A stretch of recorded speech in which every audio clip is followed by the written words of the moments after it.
안녕하세요. 커피앤톡입니다. 오늘도 와주셔서 감사드리고요. 바로 사연 읽어보겠습니다. 안녕하세요. 저는 초등학생 아들을 둔 엄마입니다. 저는 아들을 한 명밖에 키우지 않았지만 육아라는 게 이렇게나 힘들 줄 몰랐네요. 아이가 크는 동안 시간이 어떻게 지나갔는지도 모르겠어요. 아이를 많이 키우셨던 분들 정말 존경스럽습니다. 저는 특히나 아이에게 직접 뭔가를 해주려고 하다 보니 더 힘들었는데요. 많은 분들이 공감을 하실 거라고 생각해요. 사실 시중에 파는 육아용품이라든지 음식 같은 것들 믿기 어렵잖아요. 광고야 뭐 아이에게 너무 좋고 친환경이고 어쩌고 말들이 많지만 그걸 어떻게 온전히 믿겠어요. 제 아이 주는 건데 조금이라도 의심이 들면 꺼려질 수밖에 없죠. 그래서 전 아이에게 줄 음식부터 시작해서 여러 가지를 제가 직접 손으로 해줬었어요. 제가 요리를 잘했던 건 아니지만 인터넷에서 수제 이유식부터 해서 건강에 좋다는 아이 간식들까지 검색해가면서 다 만들어줬었죠. 몸은 힘들긴 하지만 생각보다 만족도는 높더군요. 안심이 되기도 하고 아이에게 최선을 다하고 있다는 생각이 들기도 하고요. 그런데 음식을 해주다 보니 욕심이 생기더라고요. 음식에 그치지 않고 여러 물품들을 직접 만들기 시작했어요. 처음엔 아이 양말부터 시작해서 옷, 장난감 등을 말이죠. 물론 시중에 파는 장난감과는 느낌이 많이 다르긴 하지만 생각보다 아이도 많이 좋아해줘서 다행이었습니다.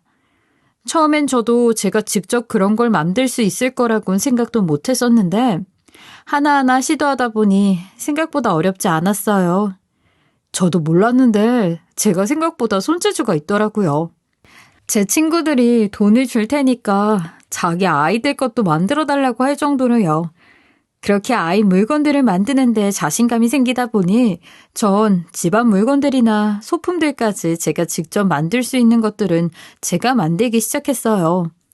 지금은 집안에 온통 제가 만든 물건들로 가득하네요. 그런데 이런 손재주를 엄마로부터 물려받았던 걸 얼마 전에 알았어요. 사실 어렸을 때부터 부모님과의 대화를 좋아하는 애교 많은 딸, 사랑스러운 딸은 아니어서 엄마에 대해 잘 몰랐었는데 제가 결혼을 하고 아이를 키우다 보니 엄마와 대화를 많이 하게 되더라고요. 특히 몇 달 전 아버지가 세상을 떠난 뒤에는 하루에도 몇 번씩 전화를 하고 전화를 끊을 땐 사랑해 라는 낯간지러운 말까지 하는 사이로 발전했죠. 그렇게 대화를 하다 보니 몰랐던 엄마의 과거도 알게 됐는데 엄마는 결혼하기 전 의류 공장에 다니셨다고 하더군요. 그때는 직접 손으로 많은 작업을 해야 하던 때잖아요. 그런데 엄마는 젊었음에도 불구하고 그 공장의 에이스 같은 존재였다고 해요. 그래서 엄마가 결혼을 하면서 공장을 그만둔다고 했을 때 공장 사장님이 직급도 올려주고 연봉도 많이 줄 테니 제발 일을 계속하면 안 되겠냐고 빌었다고 하더군요. 아마 계속했으면 TV에서 방영하는 달인을 소개하는 프로그램에도 나오지 않았겠냐고 우스갯소리도 하시고요. 제가 아빠랑 결혼하지 말고 계속 일했으면 지금쯤 의류 브랜드 CEO 같은 거 돼 있지 않겠냐고 했더니 엄마는 그래도 아빠를 너무 사랑해서 어쩔 수 없었대요.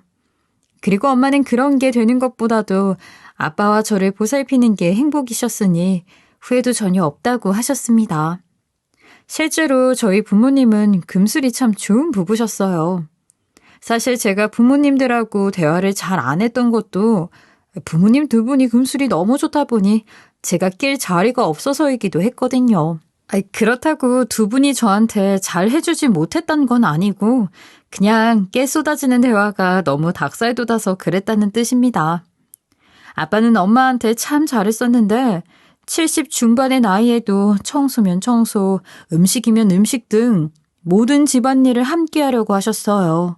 그리고 그 나이에도 엄마 생신이면 매년 꽃과 옷을 선물해 줄 만큼 낭만적인 분이었어요. 그런 남자랑 결혼했으니 엄마가 후회를 하지 않았다는 말도 이해가 갑니다. 아빠는 죽기 전에도 재산 정리를 할 때 모든 재산을 엄마에게 다 주셨어요.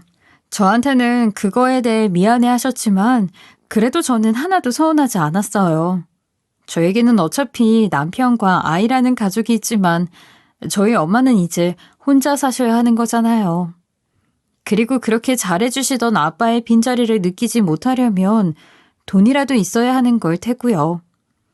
그런데 엄마는 그 돈을 쓰시지도 않고 그대로 두셨어요. 아빠가 자기 고생시키지 않겠다며 물불 안 가리고 일해서 벌었던 돈인데 그 의미를 알면서 어떻게 자기가 함부로 그 돈을 쓰겠냐고 하시더군요. 그리고 사치라는 건 부려봤자 마음이 채워지는 게 아니라 공허함만 생기면서 더 비싼 걸 찾게만 될 뿐이라고 하셨어요. 저는 그런 엄마의 가치관이 참 존경스러웠습니다. 사실 시대가 그렇잖아요. 다들 비싼 집, 명품 같은 비싼 브랜드를 쫓으려고 하는데 그거에 굴하지 않고 본인의 가치관을 고수하는 게 참 멋져 보이셨어요. 그리고 늙었다고 놀면 안 된다. 이제라도 소소하게 일하면서 세상에 보탬이 되도록 살고 싶다고 하셨는데 어떤 일을 하실지를 계속 찾아보시다가 동네에 수선집을 하나 여시더군요. 본인 능력으로 버려질 옷들 싼값에 수선해주면 사람들이 좋아하지 않겠냐고 하시면서요.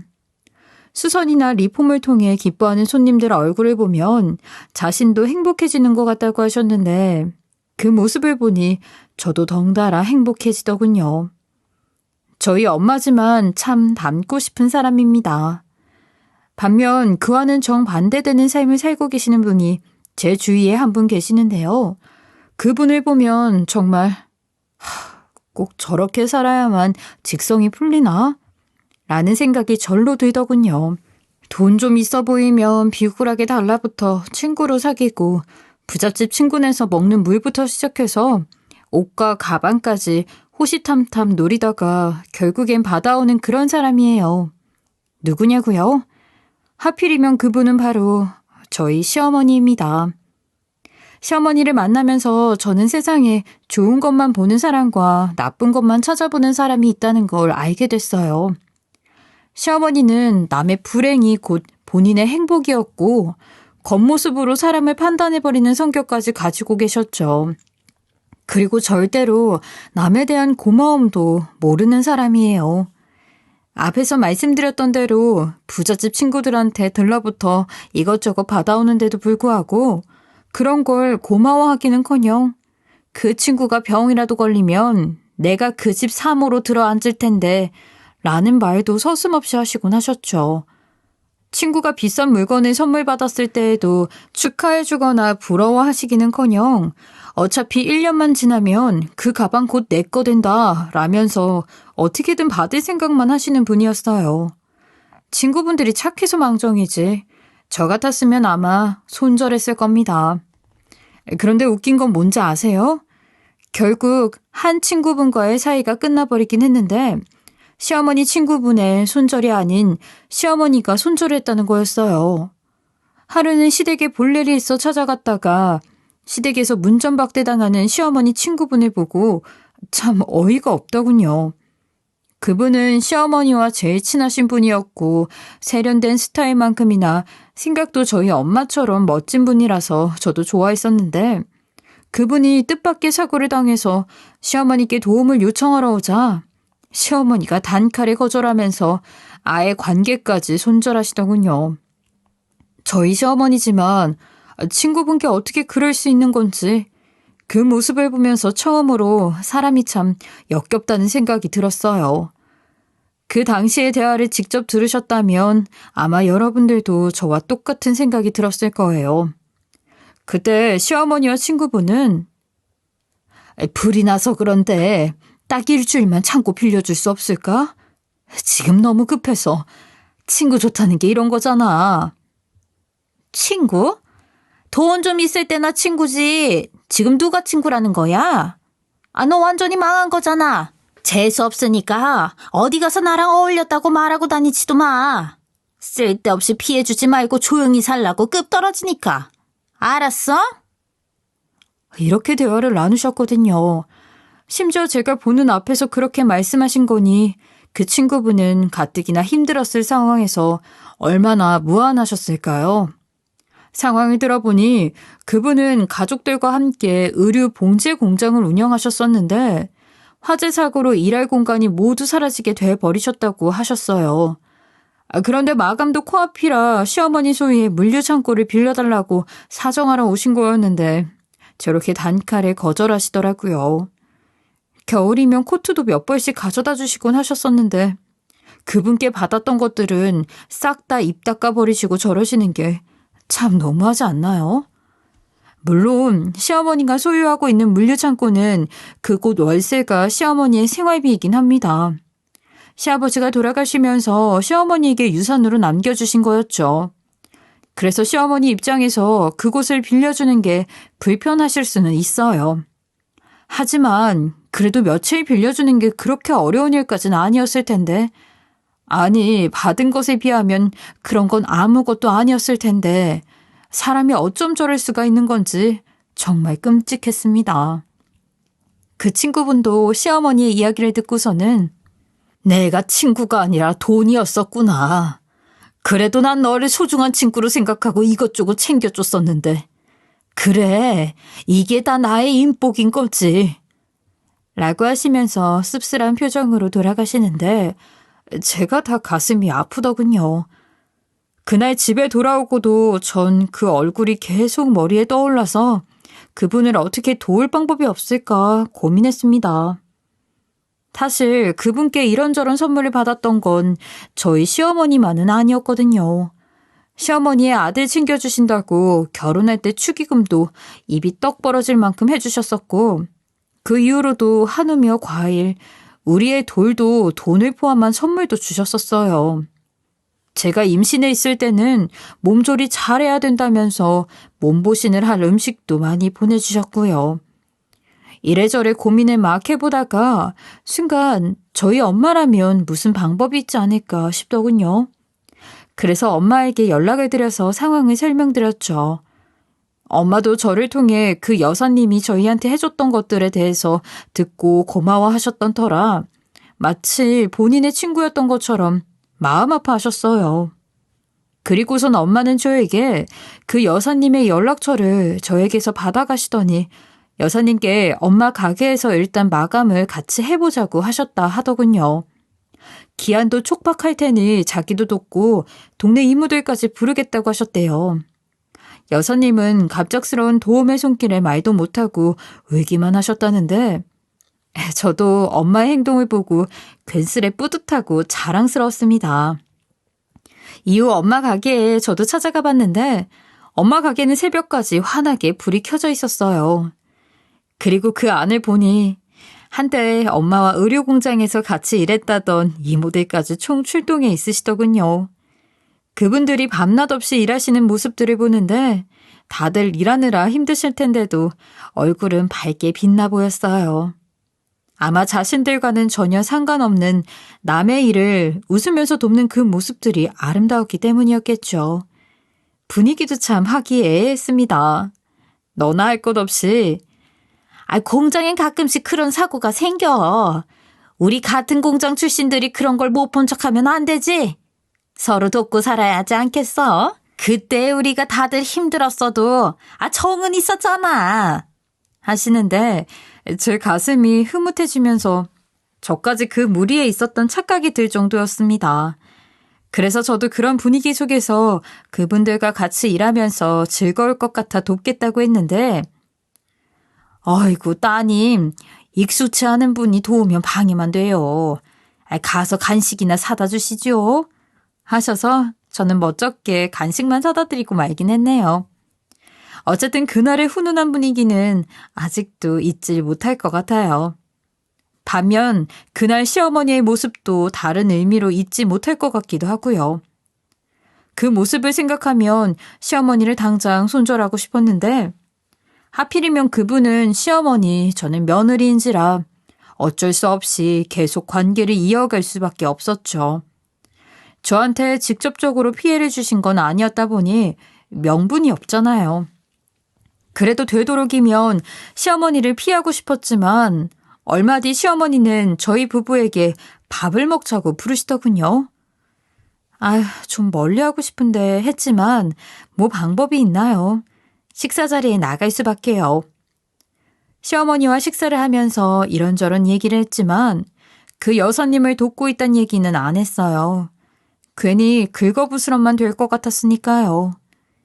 다만 엄마가 가게를 열었다는 소식은 말씀드리는 게 맞는 것 같아서 말씀을 드렸는데 시어머니는 역시 축하 한마디 없으시더군요. 오히려 가게 크기가 크지 않아서 얕잡아 보시는 게 느껴졌습니다. 시어머니는 저희 아빠 돌아가시더니 이제 밥벌이 할 생각에 급해졌냐며 넘겨짚으시더니 자기 친구는 공장 사장 자리에 앉았는데 누구는 수선집 차려야 하는 팔자라며 안타깝다고 비웃기까지 하셨어요. 솔직히 한마디 쏴주고 싶었어요.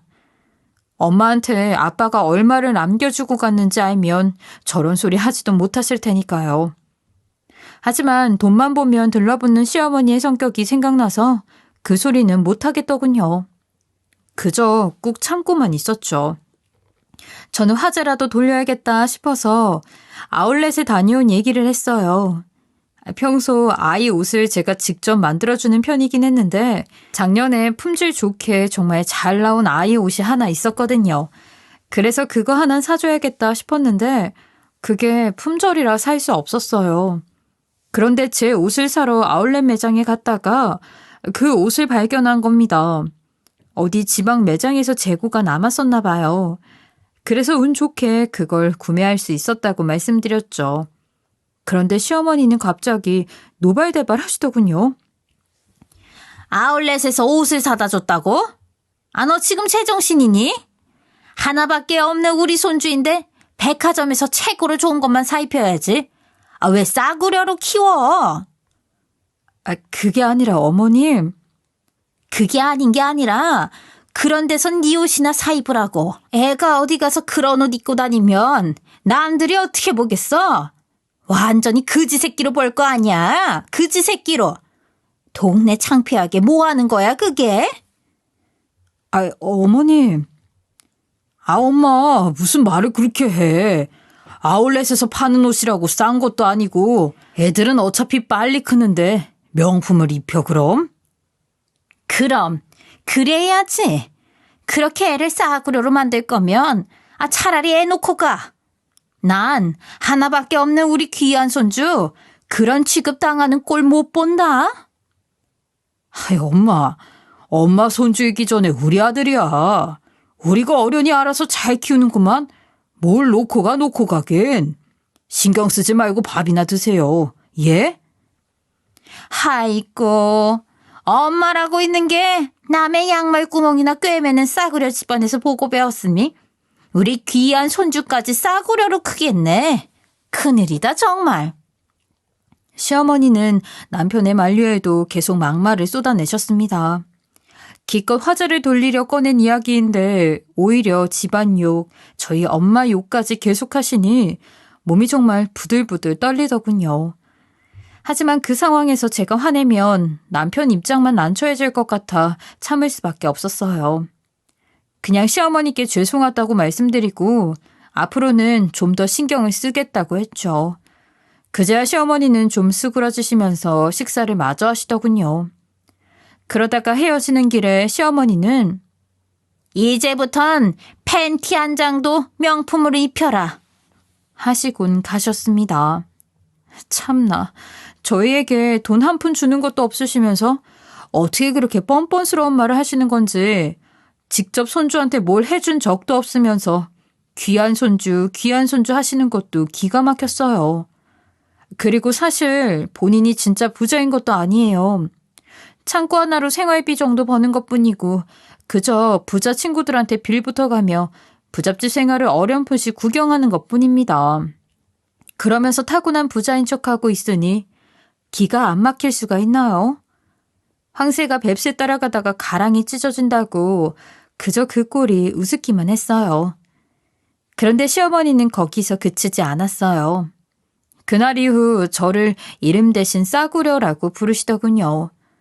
거기다가 며칠 뒤에 제가 없는 틈에 집을 찾아오시더니 일부러 애 옷을 가위로 다 잘라놓은 뒤에 방 한 구석에 쌓아놓으셨어요. 그걸 버리지도 않고 말이죠. 집에 돌아와서 산처럼 쌓여있는 옷더미를 보는데 화가 부글부글 끓어오르더라고요. 심지어 애가 쓰는 보드에 경고까지 써놓고 가셨습니다. 싸구려 인생은 너 혼자 살아라 라고요. 해도 이건 너무하다 싶어 시어머니한테 뭐라고 해줘야 속이 시원할까 고민을 했는데 시어머니는 또 그러고도 분이 안 풀렸는지 문자까지 해서 제 속을 더 긁으셨어요. 싸구려 주워다가 돈 버는 네 엄마 갖다 드려라. 내가 일부러 안 버린 거야. 네 엄마는 그런 거 고쳐다 팔아서 겨우 벌어먹고 사실 거 아니니? 이렇게요. 전 이건 시어머니한테 한 소리 하는 걸로 끝낼 일이 아니다 싶었습니다. 사람이 참는데도 한계라는 게 있죠. 저는 남편에게 그걸 그대로 보여주고 당장 이혼하자고 했습니다. 네 엄마 미친 사람 아니냐고. 난 우리 엄마까지 이렇게 욕하는 건 더는 못 참겠다고 했어요. 그러자 남편은 무릎을 꿇고 싹싹 빌면서 자기도 엄마한테 문제가 있는 것 안다고 이번 한 번만 그냥 넘어가 달라고 하더군요.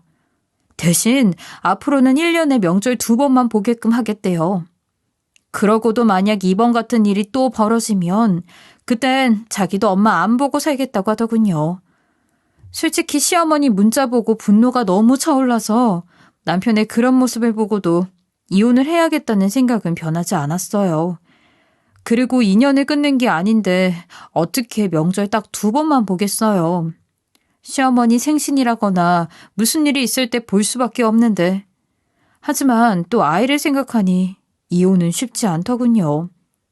결국 그래, 일단은 남편이 저렇게 하겠다고 했으니 이번 한 번만은 넘어가자 라고 생각하게 됐어요. 주말엔 엄마랑 맛있는 거나 먹으면서 화를 풀어보자 다짐하고요. 그렇게 주말에 엄마랑 밥을 먹은 뒤 나온 김에 다 망가진 아이 옷이나 사러 백화점에 가게 됐는데 우연히 쇼핑 중이셨던 여사님을 다시 마주치게 됐습니다. 그때 일이 잘 풀려서 지금은 다시 괜찮게 사시는 것 같더군요. 그리고 저희 어머니를 보자마자 저희 엄마 손이 보배라며 덕분에 평판이 좋아져 이전보다 잘 된다고 하셨어요. 그래서 오늘 쇼핑 온 것도 사실 저희 엄마 선물을 사러 온 거라고 하시더군요. 저희 엄마는 당연히 자기는 그런 거 바라고 했던 일도 아니고 그런 물건을 좋아하지도 않는다면서 한사코 거절하셨어요. 하지만 여사님은 그렇게 하지 않으면 자기 고마운 마음이 표현이 안 된다면서 받지 않으시면 더 많이 사다가 집으로 보내버릴 거라고 귀여운 협박을 하시더군요. 여사님이 그러시니 저희 엄마도 결국 한 발 양보하셔서 가방 하나만 받기로 하셨습니다. 물론 그 가방 하나가 몇백 하는 명품 가방이었지만 여사님이 고집하시니 별 수 있나요? 누군가에겐 제대로 된 대접을 받는 엄마를 보면서 그나마 시어머니에게 났던 화는 조금 가라앉더군요. 그래, 어차피 되먹지 못한 사람이 하는 욕에 스트레스 받고 신경 쓰는 건 나만 손해지. 좋은 사람은 결국 좋은 사람이 알아보니까 하면서요. 그렇게 분노를 삭히고 시어머니에 대해서는 신경 끄고 살았는데 이 되먹지 못한 사람은 얼마 안 가서 또 연락이 오더군요. 처음엔 칠순이 곧 머지 않았으니 뭐라도 해달란 소리일 것 같아 연락을 받지도 않고 모른 척 했는데 남편에게 들어보니 시어머니의 유일한 돈줄인 창고에 문제가 생긴 거였습니다. 시어머니는 창고 운영을 함에 있어서도 인정이 없었어요. 시국이 안 좋았던 시기에도 월세를 깎아준 적도 없었고 오히려 올려받겠다며 으름장이나 내놓으시는 분이었어요. 그럼에도 불구하고 시어머니의 창고가 있는 쪽에는 다른 창고가 없어서 업체들이 울며 겨자 먹기로 시어머니 창고를 이용하고 있었는데 이번에 시어머니 창고 바로 옆에 규모가 크고 시설도 좋은 곳이 생겼다고 하더라고요. 심지어 월세도 훨씬 저렴한 조건으로요. 상황이 그러하니 시어머니 창고를 이용하는 업체들이 그쪽으로 다들 이동하려고 하는 것 같았어요. 몇 달 뒤엔 시어머니 창고를 나갈 테니 그런 줄 알라고 통보했다는 상황이더군요. 남편은 월세를 낮춰서 잡는 게 최선이라고 해결 방안을 말씀드렸는데 시어머니는 그 몇 푼을 포기 못하고 발만 동동 구르셨어요. 그놈의 욕심, 참 끝도 없나 봅니다. 저는 뭐 오히려 잘 됐다고 생각해요. 본인 수입에 문제가 좀 생기면 허영심도 줄어들고 사람이 좀 되지 않을까 싶었죠. 그리고 그렇게 발만 동동 구르는 시어머니를 보니 고소하던 생각도 들었고요. 거기다 오히려 그런 일이 생긴 덕분에 칠순잔치 벌일 정신이 없으셨는지 그에 대해서 별 말씀도 없으시더군요. 저는 시어머니한테 화가 났던 일들도 많아서 아예 그냥 넘어가 버릴까 하다가 에이, 그냥 나중에라도 책 잡힐 일 만들지 말자는 생각으로 식당 하나를 예약했어요. 칠순잔치 당일 시어머니는 그래도 본인의 생신이라고 표정이 밝으시더군요. 부자인 친구들에게 자기도 이런 대접 받는다고 자랑할 수 있는 게 좋으셨던 거겠죠. 어디서 구했는지 한복까지 차려 입으시고는 오는 손님들 응대를 직접 하시더라고요. 그러다가 저를 멀리서 발견하고 오시더니 새로 사귄 허울뿐인 부자 친구들에게 저를 소개하셨어요. 소개라기보다는 싸구려라고 비웃어주려고 했던 것 같아요. 인사를 드리고 자리를 비키려는데 일부러 저 들으라는 듯 친구분들에게 제 험담을 하시더군요. 저기 옷에 보풀 보여? 쟤는 저런 싼 걸로만 입고 살아. 아휴, 지 시어머니 칠순잔치에 올 거면 제대로 입고 나올 것이지. 창피해서 원. 너네 막내 아들 아직 장가 안 갔다고 했지? 나중에 꼭 집안 보고 결혼시켜. 집안이 흘러먹으면 저렇다니까. 쟤네 엄마도 저 보풀 떼서 먹고 살잖아. 왜? 어머, 그래? 웬일이니? 아유, 난 저런 보풀떼기 옷은 집안에서도 안 입어. 쪽팔리지도 않나. 내 말이 하여튼 이래서 끝맞는 사람들하고만 어울려야 돼. 난 괜히 저런 애 집안에 들였다가 싸구려 사돈까지 생긴 거잖니. 이렇게 말이죠. 아니, 제 욕을 넘어 엄마까지 그런 취급을 하고 계시니 전 더욱 화가 났습니다.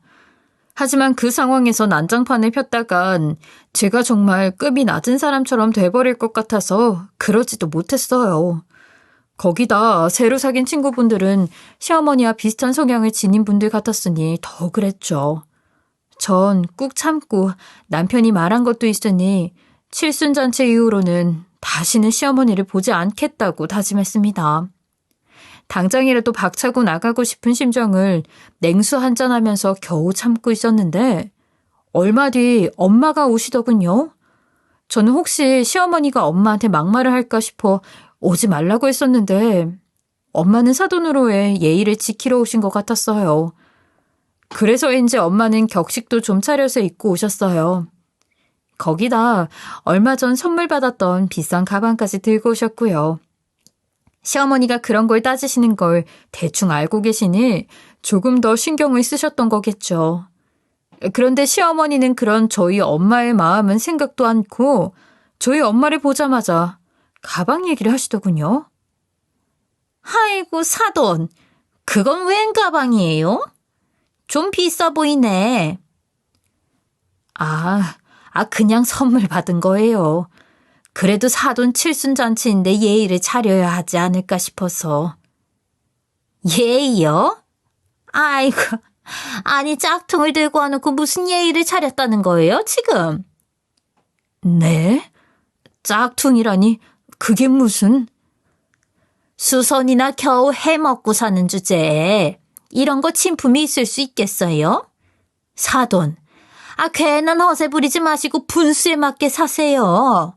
그런 거 가리려고 짝퉁이나 사면 그게 더 급이 낮아 보이는 거예요. 아휴, 짝퉁이라 그런가? 질도 안 좋아 보이네.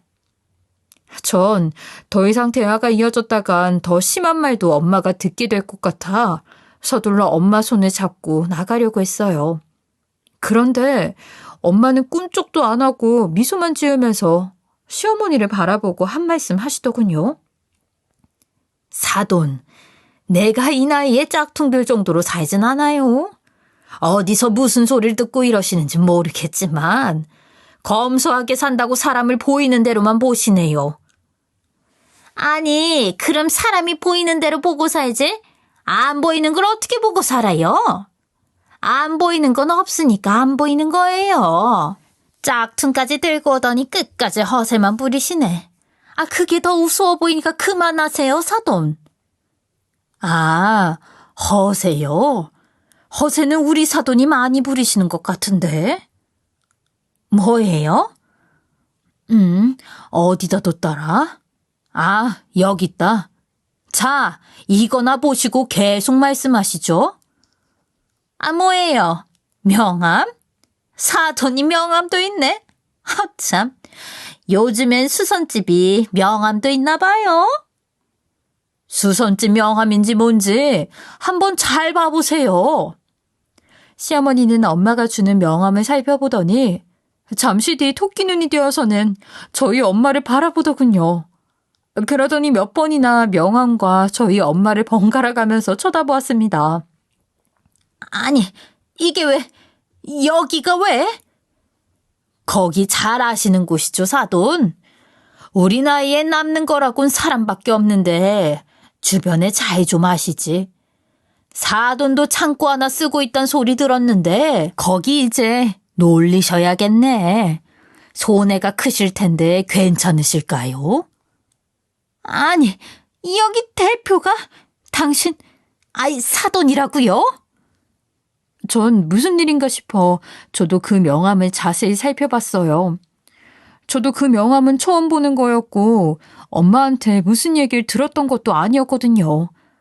그런데 그 명함에는 무슨 공장 대표 이름에 엄마 이름이 적혀 있었고 그 공장의 주소는 시어머니의 창고 바로 근처였어요.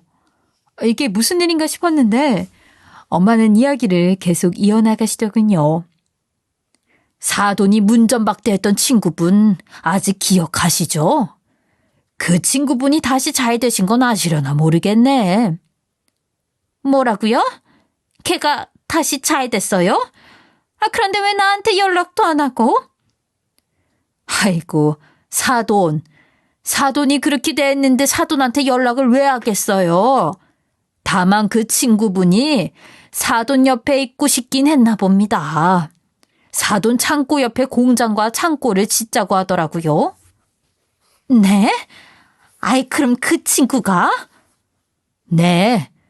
저도 마침 남편이 남겨준 돈이 있기도 해서 그 친구분과 같이 동업을 하기로 했어요. 우리 사위가 그동안 사돈이 우리 딸에게 어떻게 했는지 또 우리 집에 대해 무슨 말을 하고 다닌지까지 다 말해주더라고요. 네, 그 여사님은 시어머니에 대한 배신감 때문에 단단히 보복하기로 마음먹으셨던 겁니다.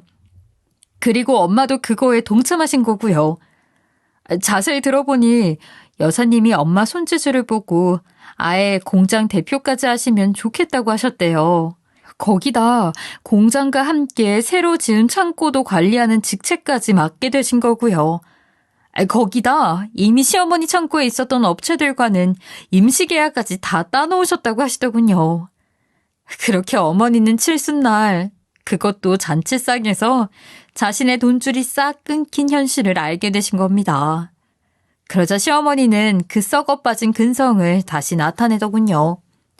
부자에게 빌붙으려는 그 근성 말이죠. 저희 엄마에게 머리를 조아리면서 비는데 참 고소했습니다. 그렇게 싸구려라고 비웃는 저희 엄마에게 비는 모습을 보니 속이 시원할 수밖에요. 하지만 엄마는 평소와는 다르게 독한 말로 시어머니에게 응수하시더군요. 우리 딸을 지금까지 싸구려 취급해놓고 도움은 또 받고 싶으세요? 사돈 양심이야말로 싸구려시네. 저는 사돈 용서할 생각 없습니다. 그동안 창고 월세 얼마 안 되는 돈이겠지만 그것마저 안 들어와서 이제 어떡해요? 싸구려 인생으로 살아야겠네. 그렇죠?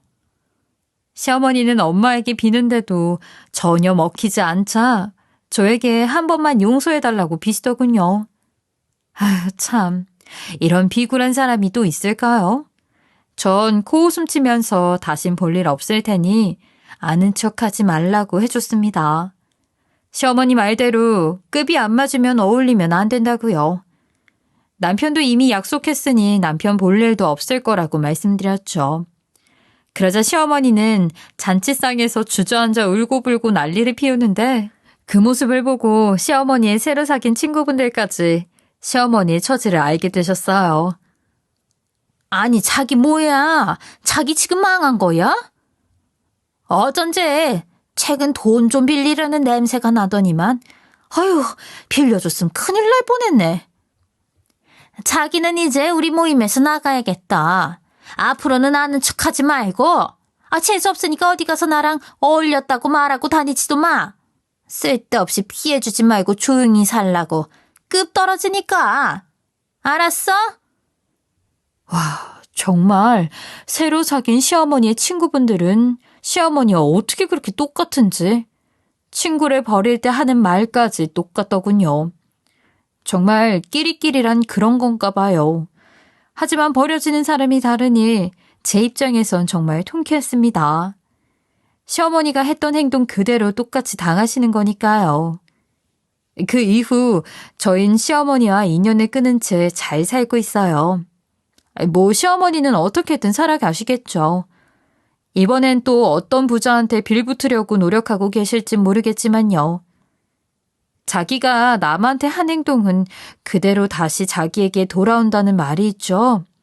그 말 우리 모두 명심하면서 착하게 살았으면 좋겠어요. 저희 시어머니처럼 되면 안 되니까요. 그럼 여러분들에게도 행복이 찾아올 거예요. 모든 사람들이 행복해지길 바라면서 저는 여기까지 하겠습니다. 제 긴 이야기 들어주셔서 감사합니다. 지금까지 커피앤톡이었습니다.